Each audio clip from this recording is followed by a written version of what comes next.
Wassalatu wassalamu ala Rasulillah Muhammad ibn Abdullah wa ala alihi wa ashabihi wa man tabi'ah wa walah, amma ba'du. Faqad qala Allah ta'ala fi kitabihil karim, a'udzu billahi minasy syaithanir rajim, bismillahirrahmanirrahim. Syahrul Ramadan alladzi unzila fihi al-Qur'an hudan lin-nasi wa bayyinatin minal huda wal furqan. وقال النبي صلى الله عليه وآله وسلم خيركم من تعلم القرآن وعلمه. Para asatidz, para tokoh yang hadir pada kesempatan malam hari ini, ketua dan pengurus Musholah Baitul Huda, imam kita Ustaz Amir, kemudian tokoh kita Pak Basuki, Pak Basori, Pak Sulasno. Ini doang catatan Pak, makanya saya buka HP. Mereka hafal namanya terakhir. Alhamdulillah, malam hari ini Bapak Ibu sekalian, kita masuk di malam yang ke-25. Saya ingin kembali coba kita merenung, kenapa Ramadan menjadi bulan yang penuh dengan keberkahan, kenapa Ramadan menjadi bulan yang agung luar biasa. Ini biar kita tahu Pak, ketika ditanya sama orang-orang, Bu, pertama karena Ramadan, di situ Allah perintahkan puasa. Yang kedua, karena Ramadan di dalamnya ada malam Lailatul Qadar, yang insya Allah tadi itu Pak Ketua sudah mengumumkan nanti kita qiyamul lail. Saya sering memberikan informasi, masya Allah. Kadang-kadang di kampung kita masjid bagus, musholah bagus, tapi kenapa di malam Ashrul Awakhir jarang orang yang mau duduk beriktikaf? Coba kita tanya nih Bapak Ibu sekalian, dari Ramadan kemudian ketemu Ramadan lagi, ketemu lagi Ramadan. Sudah berapa kali kita ketemu Ramadan? Berapa kali kita berusaha mendapatkan indahnya malam Lailatul Qadar? Ayo coba. Apakah tahun kemarin kita dapat atau tidak? Padahal Nabi sudah kasih tahu, ketika masuk Ashrul Awakhir, beliau singkirkan selimutnya, beliau bangunkan keluarganya, kemudian beriktikaf di Ashrul Awakhir. Baginda Nabi yang maksum, dijamin oleh Allah masuk surga, masih luar biasa mencari Lailatul Qadar. Kita gimana ini? Enggak ada orang yang menangis gara-gara nggak dapat Lailatul Qadar, nggak ada. Paling kalau dia nangis besok dia nggak dapat beras kan? Ya, aku bagian nih, mana sih? Oh, beres tuh ngaturnya. Tapi nggak ada orang yang meneteskan air mata kemudian dia menangis. Kenapa? Karena nggak dapat Lailatul Qadar. Jangan tinggalin, Bu, jangan tinggalkan Pak. Ayo tinggalkan dulu rumah kita. Kalau kita tadi dibilang jam 1 sudah mulai iktikaf di mushola ini, nanti jam 3 pulang cuma 2 jam. Nggak sanggup kita tinggalkan rumah kita di tengah malam selama 2 jam. Tadi ayatnya sudah dibaca, bahwasanya Lailatul Qadar itu hatta matla'il fajar, sampai masuk waktu subuh. Masya Allah. Nanti Allah akan tanya kita Pak satu-satu. Latus alunna yawma idzin 'anil na'im, ditanya sama Allah nikmat-nikmat yang Allah kasih. Aku sudah berikan kesehatan di Ramadan ini, kenapa kau tidak mau bangun? Kenapa engkau tidak mau mengambil indahnya malam Lailatul Qadar? Pasti ditanya sama Allah. Wa ma 'alaina illal balagh. Ya Allah, saya sudah sampaikan. Pak, jangan tinggalin. Barusan pagi tadi sahabat saya sehat, masuk ke kamar mandi, jatuh, meninggal dunia. Dia sudah tidak mendapatkan lagi Lailatul Qadar. Ramadan tidak sampai akhir, usianya masih di bawah saya.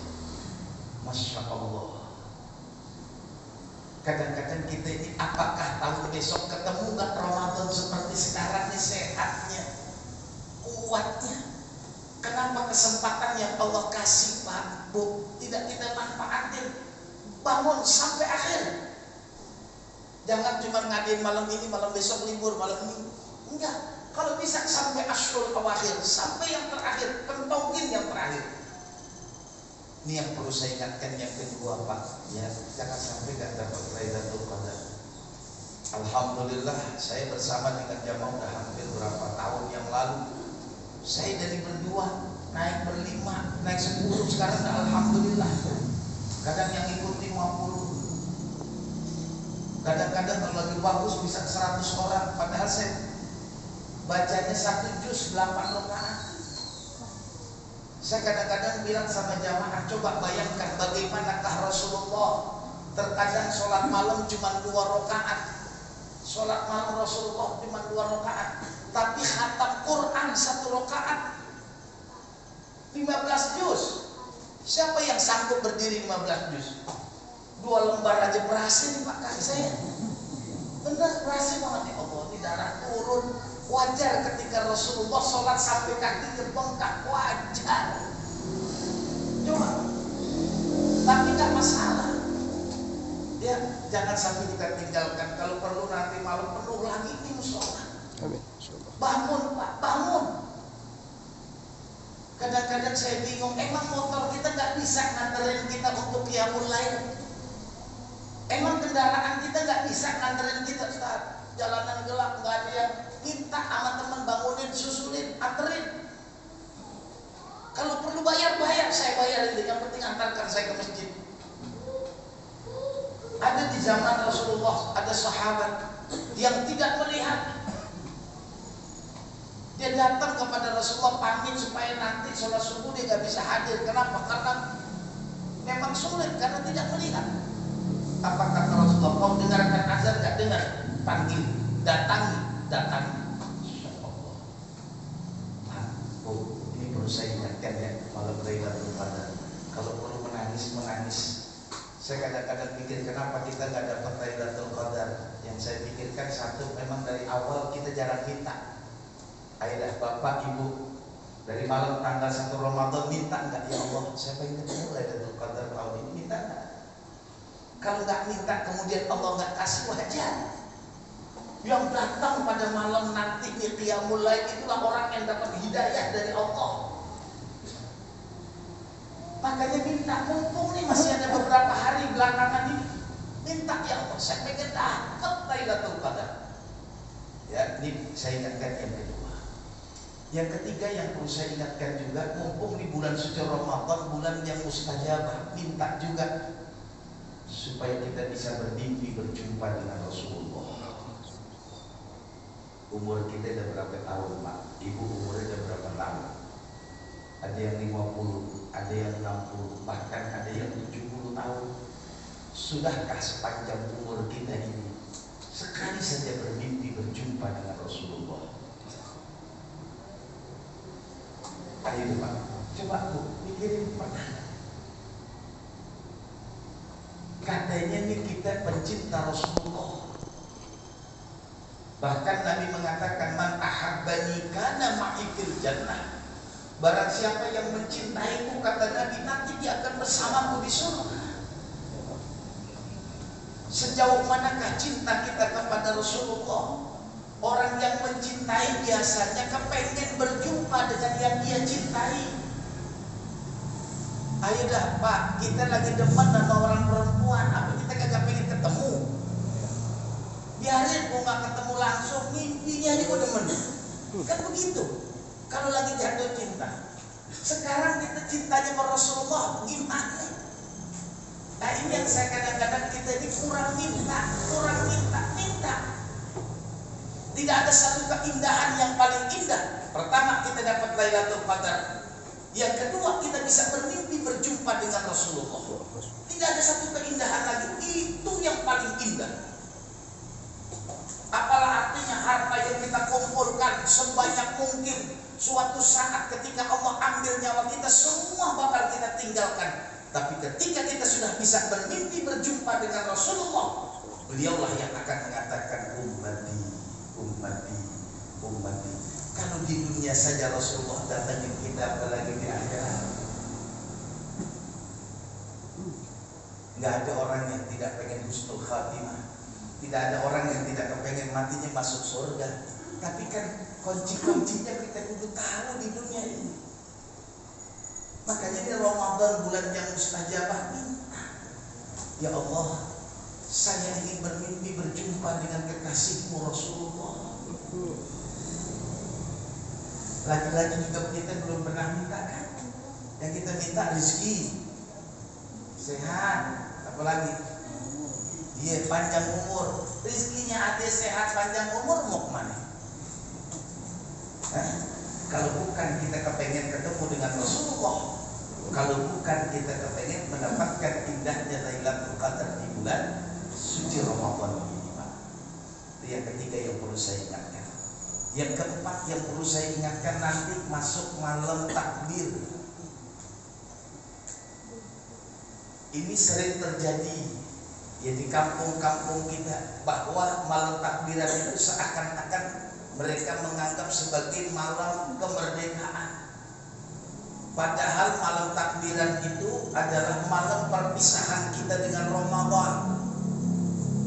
Kalau langit menangis, bumi menangis, alam menangis ditinggalkan Ramadan, kenapa kita tidak menangis? Makanya saya ingatkan kepada kita semua ini, Pak Bu, jangan di rumah kita nggak ada yang bertakbir. Kalau bisa kumpul di musola, di masjid, di taklim, kumpul kita bertakbir bersama. Kalau memang nggak bisa di rumah, sekarang zaman udah canggih, ambil MP3, setel takbiran di rumah. Kita bertakbir bersama, Allahu Akbar, Allahu Akbar, Allahu Akbar, la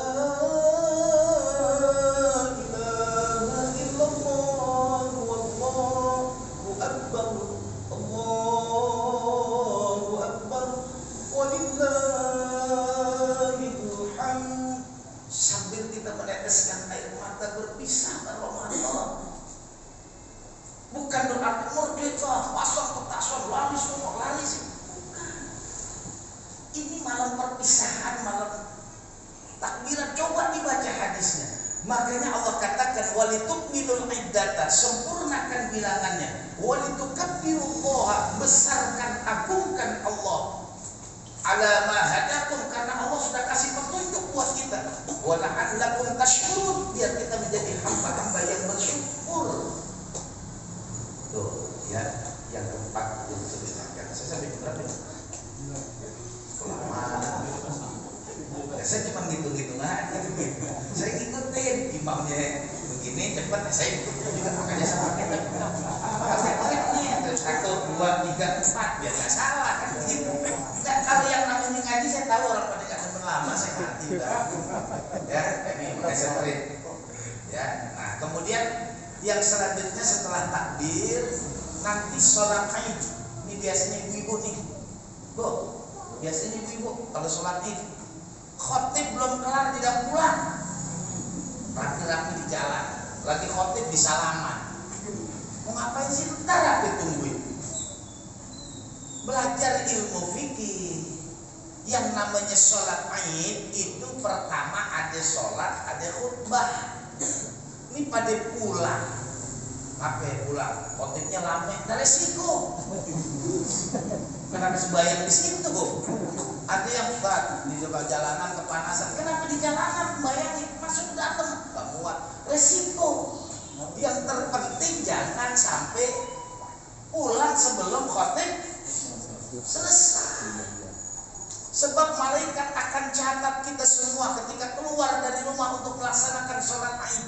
Nanti kelar sholat Id, baru malaikat melapor, ya Allah, ini orang-orang yang keluar dari rumah untuk melaksanakan sholat Id. Apa kata Allah? Isyhadu anni qad ghafartu lahum, sungguh aku sudah ampuni dosanya. Lah kalau nggak kelar gimana tuh? Ini gimana? Yang ini belum kelar udah pulang, seperempat kurangin. Belum kelar. Iya, nah pengurus musola udah khotib jauh-jauh didatang ke sini. Orang sini belum kelar udah pulang. Pak, Bu, biasa sampai kelar sholat Id. Kalau khotib sudah mengatakan wassalamualaikum warahmatullahi wabarakatuh, baru bubar. Baru assalamualaikum udah lipat sejadah segala macam, cipika-cipiki tanya itu. Entar dulu apa dengerin khutbah? Emang sambil jalan nggak bisa nih ngobrol? Lagi masjid masih mau ngobrol juga. Kapan khotib lagi ngomong di cerita? Gimana iya nih tadi kemarin salah gantung ketupat. Kritik ketupat di masjid. Udah nggak usah gini apa mudah-mudahan. Ya, ini bukan ibu-ibu aja, bapak-bapak juga begitu. Cuman ibu-ibu kalau udah khotib naik ke atas mimbar udah rapi tuh. Iya, dandan, dah khotib ini nggak dengerin, dandan aja. Kok ya, nih bapak ibu sekalian. Nah kemudian yang terakhir yang perlu saya ingatkan apa terkait dengan nuzulul Quran. Allah turunkan Al-Quran di bulan suci Ramadan. Ayat yang pertama kali diturunkan pada tanggal 17 Ramadan. Di malam Lailatul Qadar Allah turunkan Al-Quran itu min lauhil mahfuz, dari arsy ke muka bumi ini pada malam Lailatul Qadar. Tapi Al-Quran yang pertama kali diturunkan oleh Allah pada tanggal 17 Ramadan, yaitu surah Al-Alaq, Iqra bismi rabbikal ladzi. Ada dua Iqra tuh di situ, jangan lupa. Ada Iqra bismi rabbikal ladzi khalaq, ada Iqra wa rabbukal akram. Ada dua, 'allama bil qalam, ada 'allama ma lam ya'lam. Coba kita pikirin nih, kenapa Allah sebutkan Iqra kemudian tidak menyebutkan objeknya? Tidak nyebutin Iqra'il Quran, enggak. Iqra'il alam, enggak. Tapi Allah katakan Iqra saja. Tapi bismi rabbikal ladzi khalaq, dengan nama Allah yang menciptakan. Artinya ayat ini membuka cakrawala berpikir kita. Bagaimana kita ayo berpikir. Pikir apaan aja. Silahkan pikirkan tata surya, silahkan pikirkan alam semesta.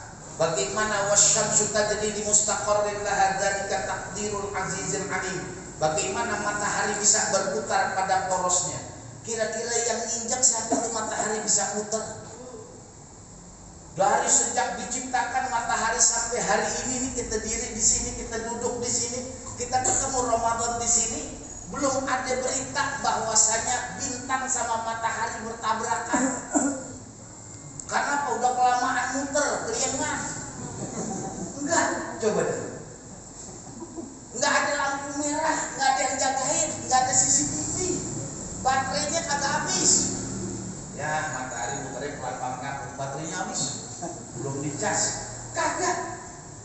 Masya Allah tuh Pak. Wasyamsu tajri li mustaqarrin laha dzalika taqdirul azizil alim. Wa bin najmi hum yahtadun, dengan bintang-bintang mereka mengambil petunjuk. Luar biasa tuh Pak.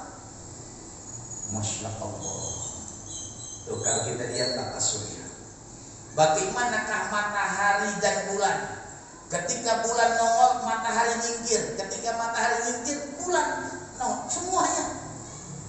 Yang atur siapa? Apakah kita penduduk bumi ini yang ngatur bulan-bulan minggir, matahari mau lewat tuh? Enggak. Matahari minggir, bulan tuh dan nomor. Enggak. Kita yang penduduk alam yang punya katanya kecanggihan luar biasa, enggak bisa ngatur. Kita lihat lagi angin. Bagaimanakah angin? Kira-kira pusat angin di mana? Siapa yang bikin kompresornya tuh? Sehingga niup. Kadang ada yang muter-muter namanya puting, tapi pakai beliung, jangan berhenti di situ aja. Iya, itu kan saya bilang, pakai beliung, muter-muter, gitu.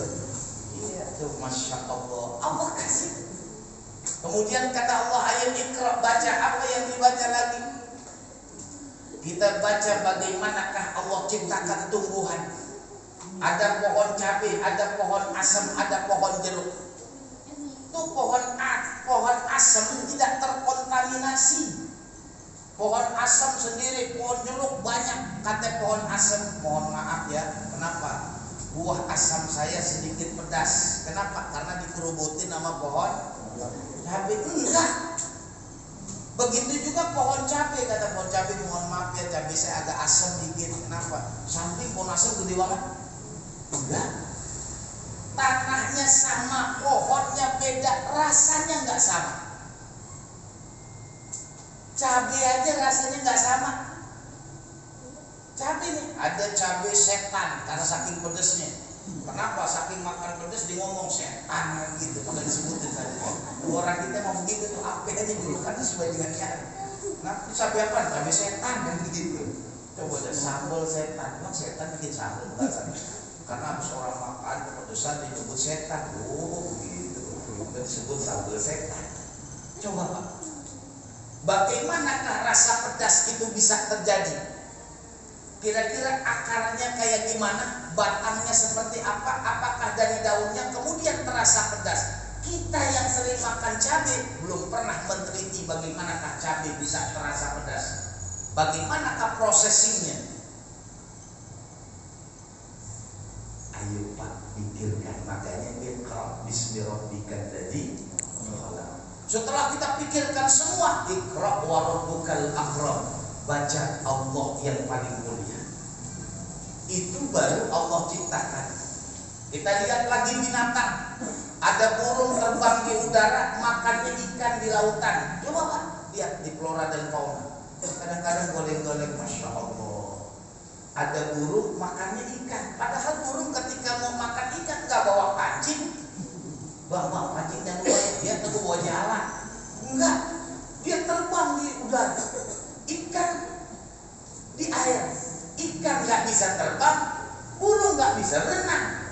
Tapi Allah kasih tuh burung makanannya ikan. Gimana caranya? Allah suruh ikan naik ke atas, burung ambil. Sekali ambil nggak 3 kilo, paling 1-2 bawa lagi ke daratan. Kelar makan balik lagi, nggak sewot.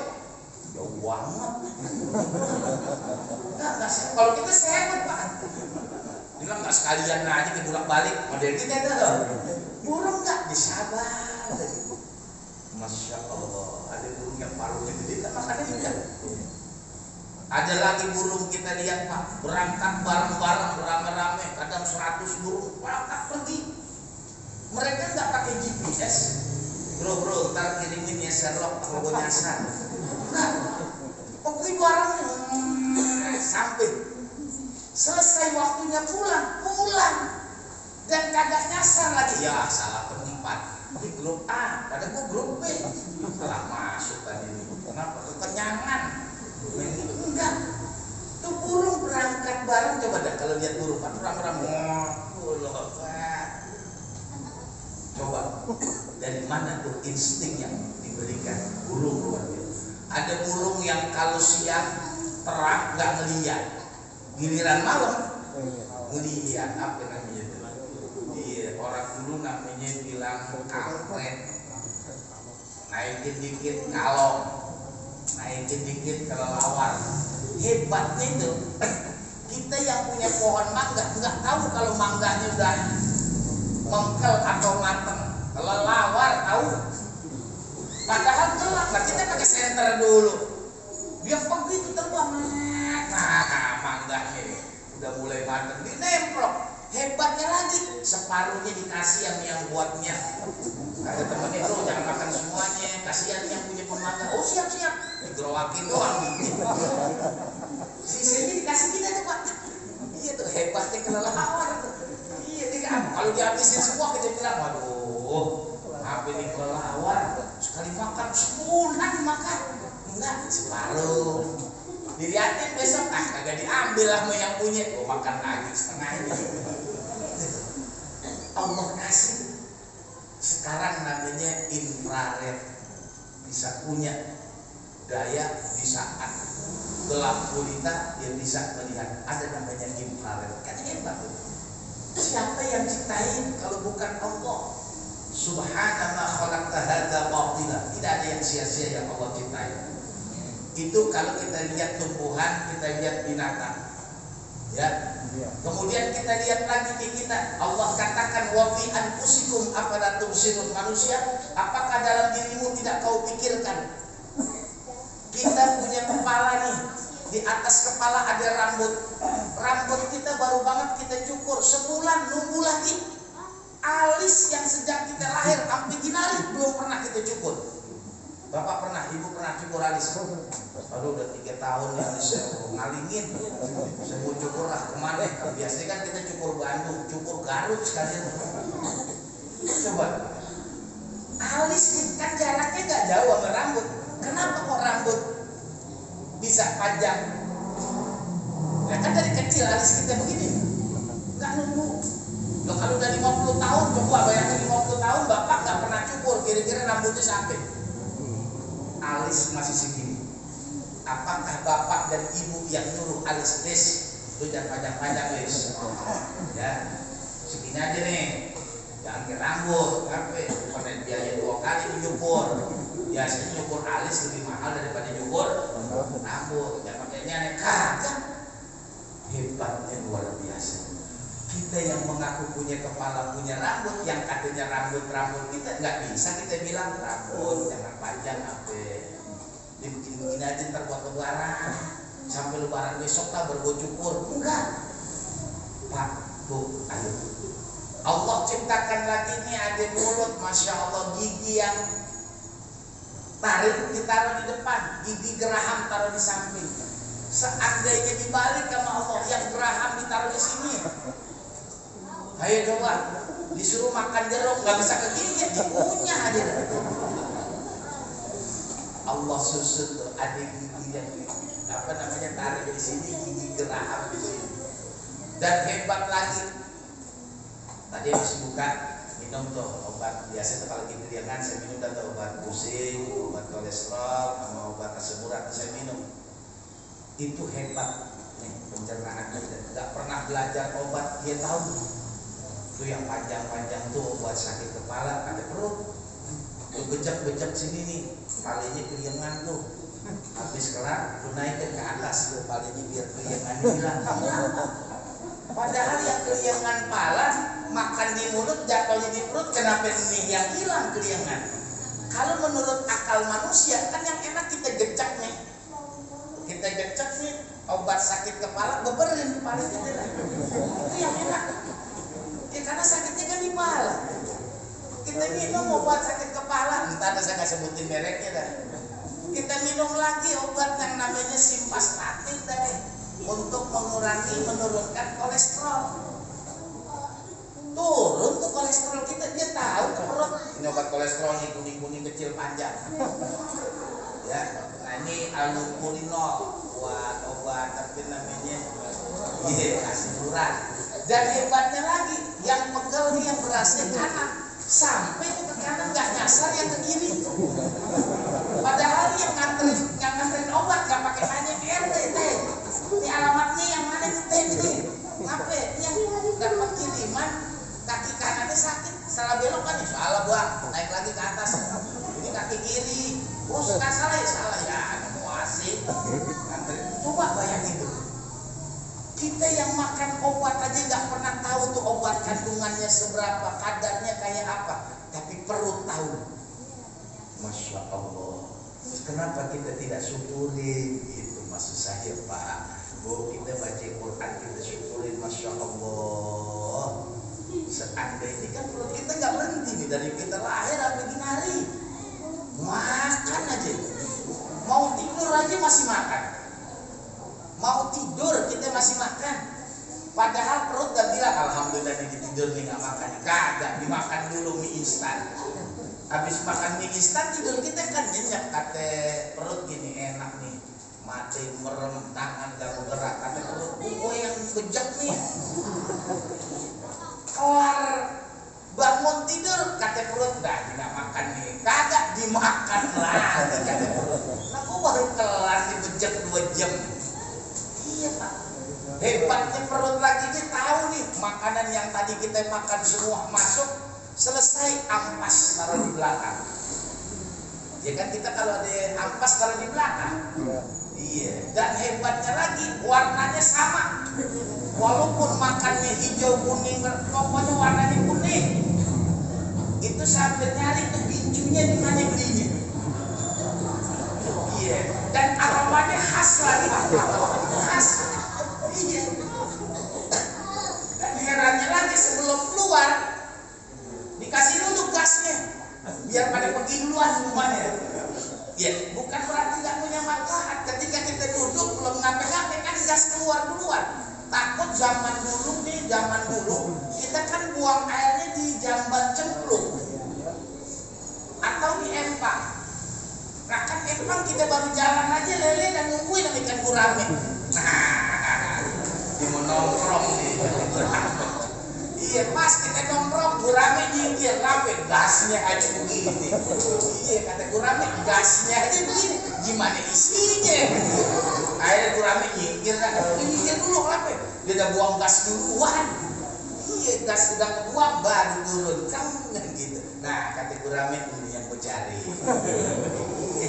Emang orang dulu kan muter-muter di situ aja, makan gurame di nongkrong, makan gurame di nongkrong, kata gurame. Nah, ini teman gue di bawahnya nih. Gitu. Hebatnya luar biasa Pak. Coba habis makan kemudian nggak ngebuang, kan nggak enak. Allah kasih itu semuanya, ya. Nah inilah Ramadan, kenapa menjadi bulan yang penuh dengan keberkahan?